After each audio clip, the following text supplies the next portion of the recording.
Hey, it's Tom Gallagher, the Videopreneur, and this is video 2 of day 6. It's a Saturday, full day. We worked a full day in the shop, Lynn and I shot a ton of video. So you can see I sped this up. I don't recall how many sections of video I put together. This is maybe an hour's worth of video.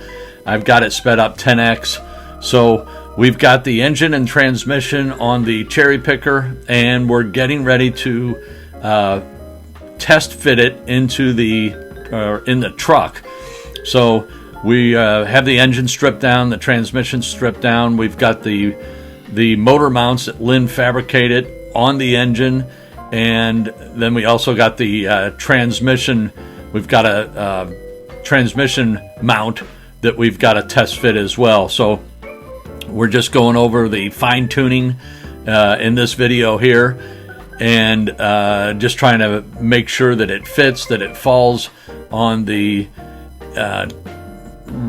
the engine, motor mounts fall on the rails right where Lynn wants them, and then also the transmission mount falls on the transmission right where he wants it. On the transmission, it's a cross member, and then on the motor mounts, it's 2 mounts, and I'll slow the video down here once we put the engine in and walk you through what we've done.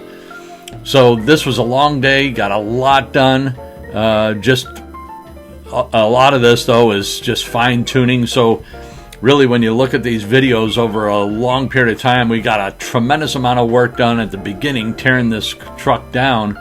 But now the video is going to be slowed down and stretched out, so our progress won't be as accelerated as it has been once we get into the build.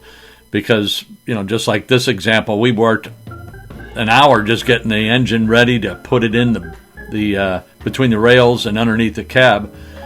So here we are pushing it under, and on Facebook I had a guy comment that it's easier to do this without the cab on, and that's obvious, but we wanted to make sure that the engine fit, and we wanted to figure out the distance between the engine and the firewall. So that's what we're doing here. That's what Lynn's doing, and he's very precise on the stuff that he does.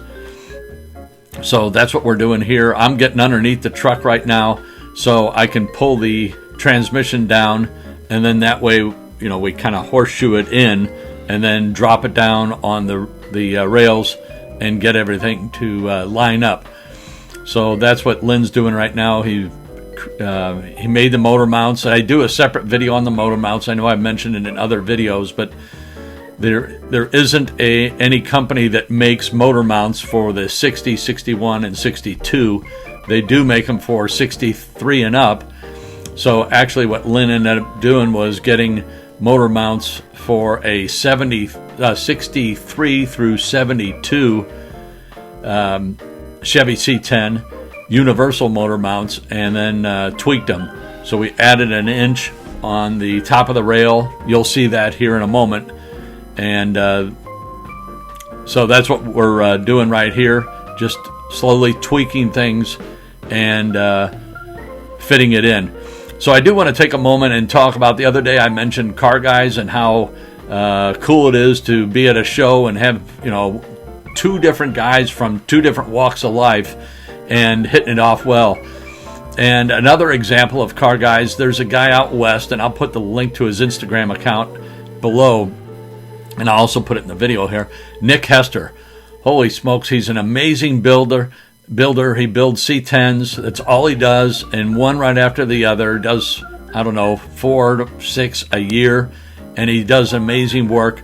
I've spoken to him multiple times over the years. Years ago, I was going to have him build a truck for me. Then money got tight. I couldn't do it anymore.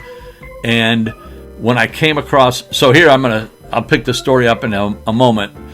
So here's the motor mounts. You can see it's sitting on top of a 1-inch tube steel.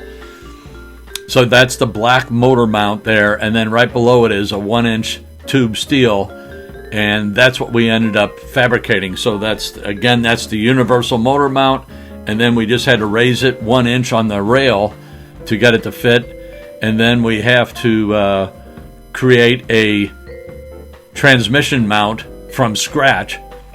So here we sped the video back up. So I wanted to slow things down and did show you that.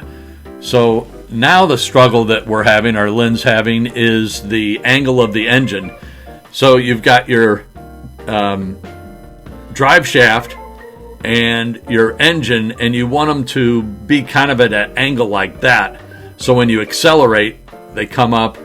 But if you have them like this and you accelerate, then it would go like the transmission and the drive shaft would go like that. So you want it to be somewhat like that. When you hammer it, it goes up.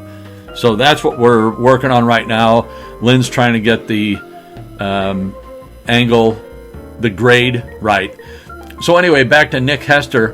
When I came across this truck, I called up Nick and I said, hey man, I can't afford to do a build on this truck, but I was wondering if you would give me some advice. And he said, sure, Tom, send me the photos you got, and I'll take a look, and then I'll follow up with you. I sent him the photos, told him how much the guy was asking for. He sent me back a message, and he said, man, based upon our conversations, what you've been looking for years, this truck is exactly what you're looking for. It's going to be a nice build for you, and the price is right. I would go ahead and pull the trigger. So it's great to have somebody like that in your corner, and you meet somebody at a car show and you hit it off. As a matter of fact, last September, October, Springfield, Illinois, Route 66 car show, met a guy from St. Louis that's an LS guy, and met him through a friend. So he's a friend of a friend, and Lynn starts talking to him. They could have been speaking Yiddish as far as I was concerned. They were both speaking LS, and I don't speak LS. But holy crap, great relationship. Met the guy. He said, hey, when you get into it, let me know. If you have any questions, I'll be happy to answer any questions. Give me a call. Gave me his card. And so there's another example. So car guys are just great people, men or women. They're great relationships.